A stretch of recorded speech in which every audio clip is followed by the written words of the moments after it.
My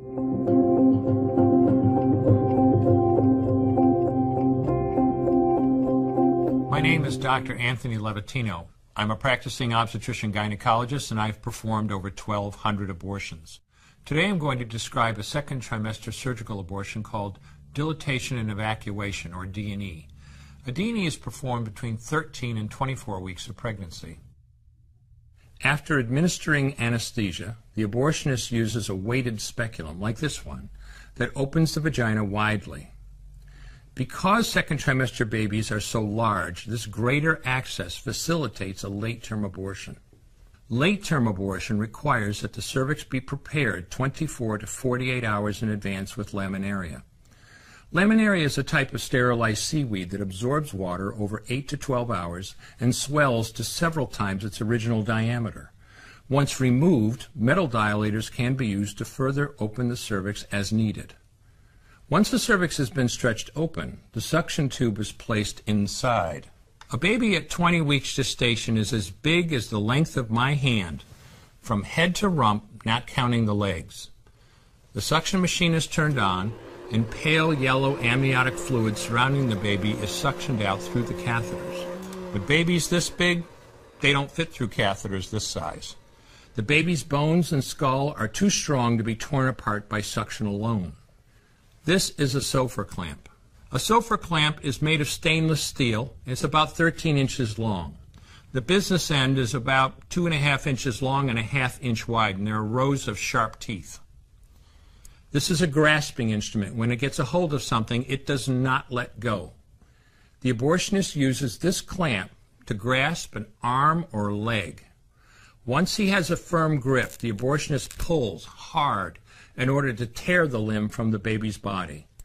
One by one, the rest of the limbs are removed, along with the intestines, the spine, and the heart and lungs. Usually the most difficult part of the procedure is extracting the baby's head, which is about the size of a large plum at 20 weeks. The head is grasped and crushed. The abortionist knows he has crushed the skull when a white substance comes out of the cervix. This was the baby's brains. The abortionist then removes skull pieces. He removes the placenta and any leftover parts of the baby with a curette, scraping the lining of the uterus for any remaining tissue. The abortionist then collects the baby parts and reassembles them to make sure that there are 2 arms, 2 legs, and all the pieces. Once all the parts have been accounted for, the abortion is complete. For the woman, this procedure carries a significant risk of major complications, including perforation or laceration of the uterus or cervix, with possible damage to the bowel, bladder, and other maternal organs. Infection and hemorrhage can also occur, which can even lead to death.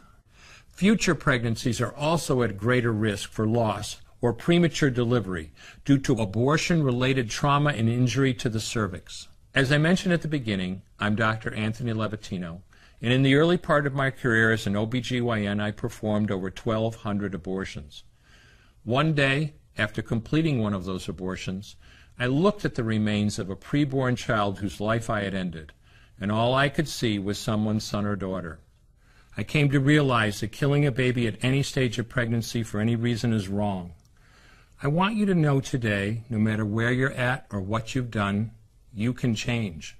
Make a decision today to protect the preborn. Thank you for your time.